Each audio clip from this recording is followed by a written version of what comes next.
আজকে এসেছি পার্কে বিকালবেলা। আমি ভাবলাম যে চলো সাথে একসাথে ঘুরে আসি পার্কে। আমাদের এখানে একটা পার্ক আছে।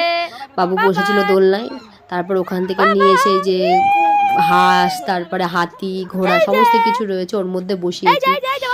বসে বেশ ঘোরাচ্ছি আর ও বারবারই মুখ দিতে চাইছে, আর আমরা খুব মজা করছিলাম, খুব এনজয় করছিলাম। বারবার ডাকছি, বাবু এদিকে তাকা, এদিকে তাকা, বারবার তাকাচ্ছে। আর কি ও যে কি মজা পাচ্ছে, বারবারই ওটা মুখে দিতে চাইছে, চাটছে ওটাকে, খুব ভালো লাগছে।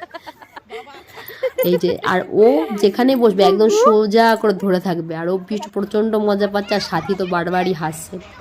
ওকে দেখো কতটা খুশি, আমরা সবাই খুশি। আর যেতে যেতে আমাদের একটু বেলাই হয়ে গেছিলো, সন্ধ্যা হয়ে গেছিলো। এদিকে দেখো সবাই এখানে প্রায় ফাঁকাই হতে চললো। পার্কটা অলরেডি সবাই চলে গেছে, যেহেতু সন্ধ্যা হতে চললো, সবাই চলে গেছে। এখানে অনেক কিছু রয়েছে, বাঘ রয়েছে, হাতি রয়েছে এখানে। এদিকে এরা দোলনা খাচ্ছে। আর ওই জিরাফটার মধ্যে ওটা হলো